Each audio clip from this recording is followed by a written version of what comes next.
Firstly, I'm going to go through, give you a bit of a canter through the process, the challenging process in actual fact, that the council has had to go through to try and select the greenfield sites, which are now being consulted on in the draft local plan. Second part of my presentation, I'm just going to very quickly go through some of the key sites in the Ferneham sort of town, Ferneham Cat area, both brownfield sites in Ferneham town centre and also some greenfield sites, particularly in Wallington and also at Funtley. And then thirdly, I'll just mention how you can actually engage in the consultation and how the local plan moves forward from now. So, key considerations to take into account when looking at which of those greenfield sites which have been put forward to the council should find their way into the draft local plan to seek your views on are, there's three key issues which are up there on that slide. So looking at how sensitive the landscape that is in the area that the development is proposed for, or in the adjoining area.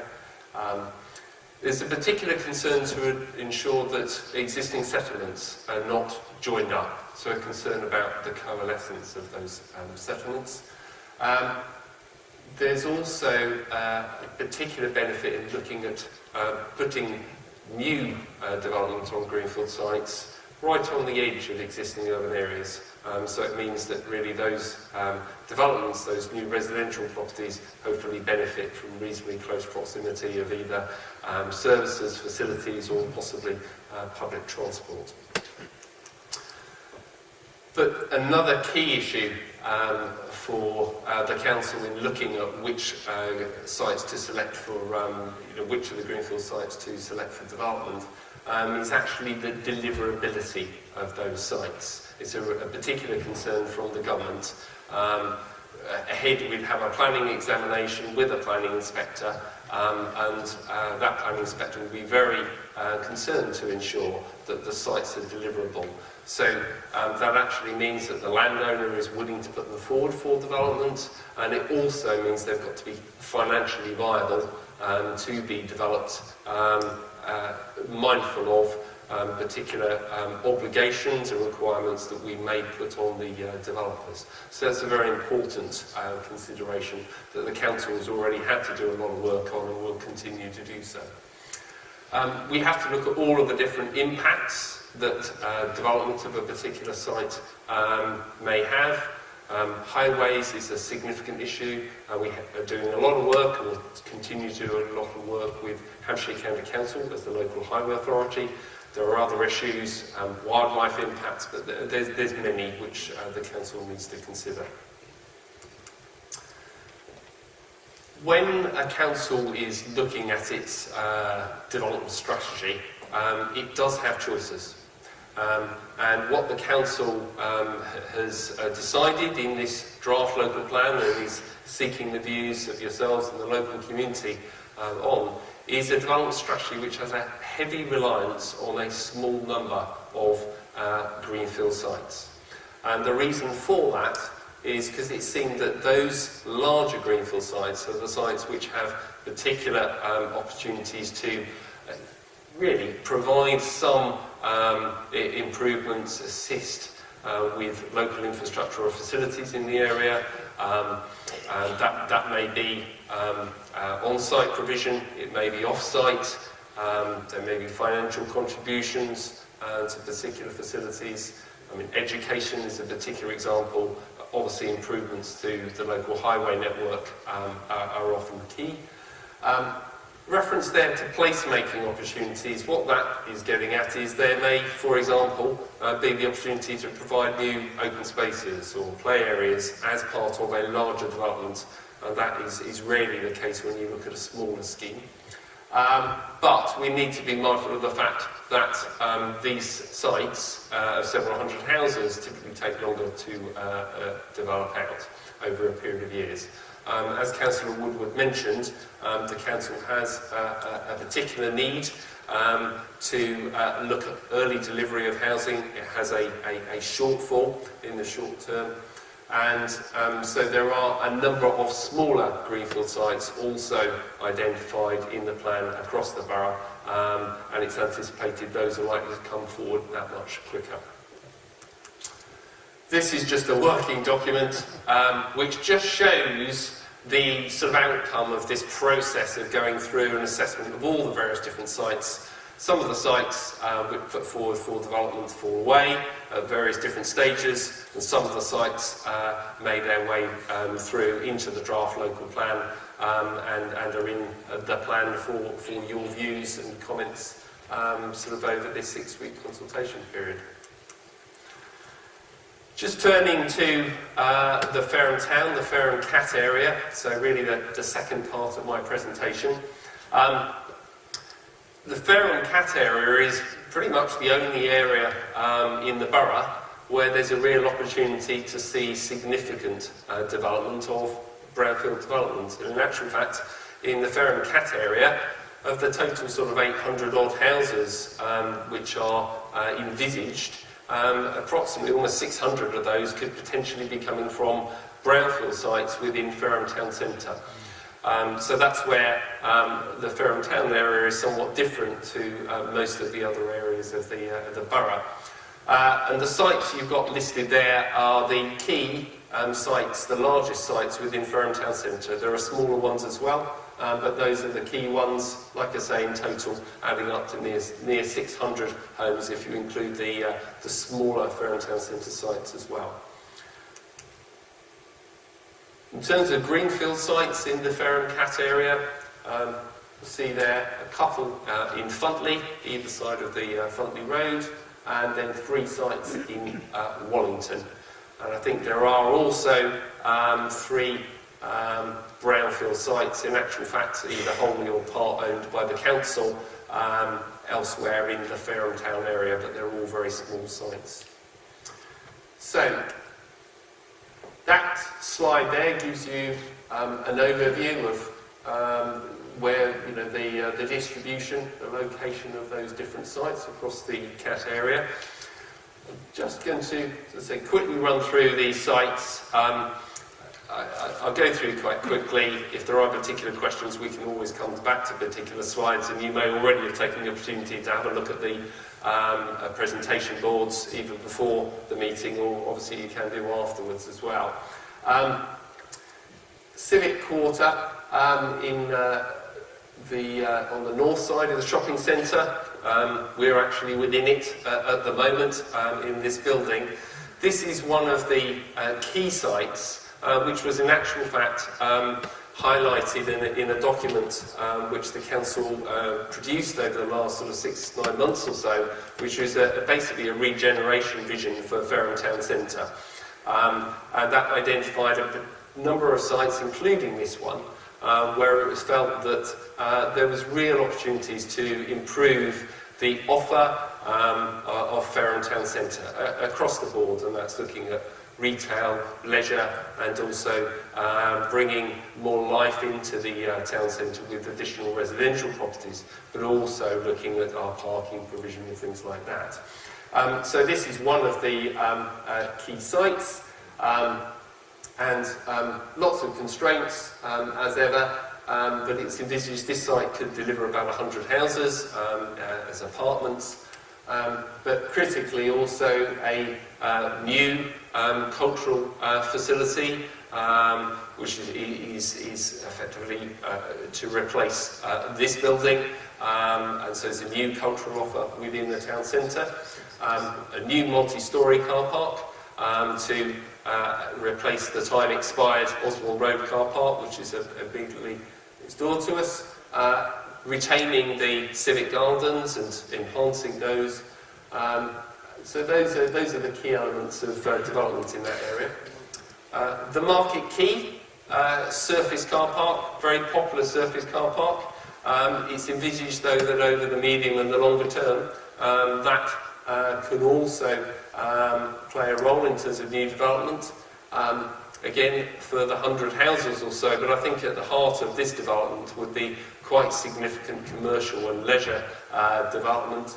And in particular, there are opportunities for hotel accommodation, for example. But I think the key thing will be getting the design of that development right, possibility of a new town square, and obviously critically there's a need to ensure that there's a re-provision of parking in that area to accommodate people coming from the south in particular to visit Ferneham Town Centre. So there's a new multi-storey car park which would be part and parcel of that development as well. There's a couple of sites in the vicinity of Ferneham Station, one on the eastern side of Ferneham Station, again 120 homes which could be provided there. The key thing is that there would need to be a replacement sort of fire station provided as part of the development. A particular tricky issue with that site is that there'd be a need to maintain the access to the existing aggregates depot, which is immediately to the north of this site and next just to the north of the railway station on the eastern side of the line.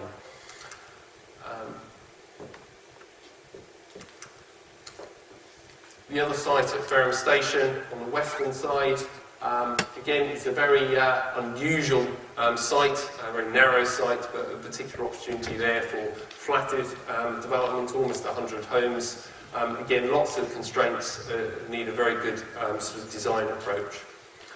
One issue which you'll see with all of these sort of sites in Ferneham Town Centre is that particularly where they're near the A27 corridor, there'd be a particular need to look at air quality issues and possibly noise issues as well, for the appropriate assessments to be done and the design and approach to the developments to sort of respond accordingly. So, moving on to greenfield sites. So this is in Funtley, and this one is on the south side of the Funtley Road. Estimated capacity of just over 50 homes. Particular issues to look at is the highways, pedestrian cycle movements in the areas. There's woodland to the east of the site. There's a very sensitive landscape to the south of the site. The land rises up as you get to the M27. But there are opportunities to try and address those issues by putting woodland buffers in. There's a particular opportunity to perhaps have a community building of some sort there. But I think the key thing that this site could bring forward is significant sort of public open space, which would be available sort of in perpetuity for public use. So that's one of the particular important parts of that site proposal. And because of the complexity of it, in actual fact there's a fair bit of detail in the local plan as to what that area could look like if developed out. On the north side of the Funtley Road, and there is in actual fact a live planning application on this one at the present time. This is the site, much smaller, 20 houses or so could be delivered there in the view of the council. There's particular links that can be achieved, particularly if you get the pedestrian crossings right across the open space on the provided as part of the southern site. We're aware there are particular issues like surface water sort of flooding on that site, which will certainly need to be addressed with an appropriate drainage solution. So, as ever, no site straightforward. And finally, the larger of the sites put forward for your views in Wallington at Pinks Hill, again quite a challenging site. It's got a particular constraint is the waste transfer station to the north, and there'd be a need to achieve quite a sort of acoustic buffer between the residential development there and that waste transfer station, and that could be done through appropriate planting and also some small-scale employment development at the northern part of the site. And again, particular concern about air quality issues which would need to be appropriately addressed and the design respond to that accordingly.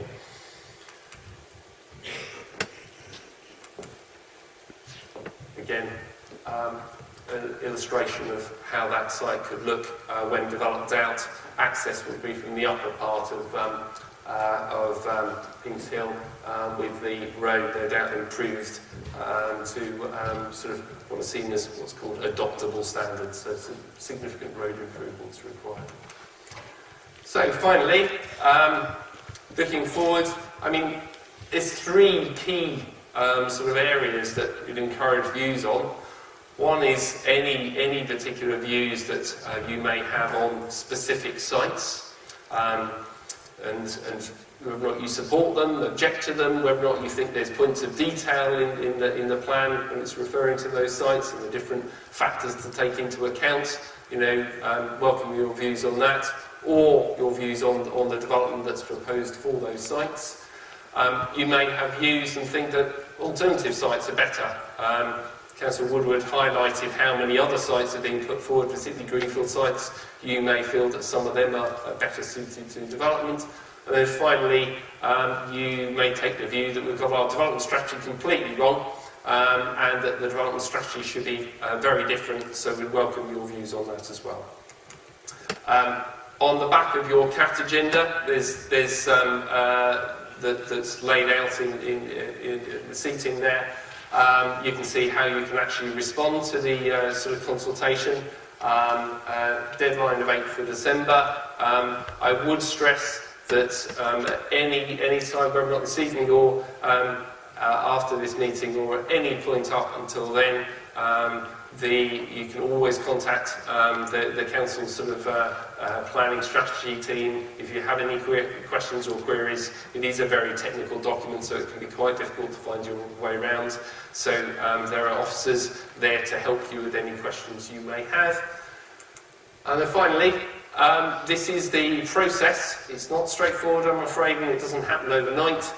For getting from where we are on the draft local plan to an adopted local plan a couple of years ahead.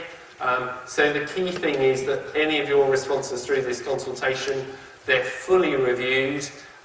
They have to be put together, assessed, and then they are formally reported through to our councillors. It's a very open and transparent process. There'll be a summary of all the sort of consultation comments received when we get to the next stage of the plan. The next stage of the plan is called the publication plan, and I can pretty much guarantee there will be changes between the draft plan and the publication plan, because there are so many sort of parts to the jigsaw puzzle that elements of it will definitely need to change, and your response to this consultation is an important part of that. But going then forward with that publication plan, which is the plan that Council would wish to adopt, we have a public examination, and then it's out of the Council's hands. Planning Inspectorate looks at that, is all the appropriate sort of evidence in due course. The Council can move forward, hopefully, to adoption of the plan. So, at that point.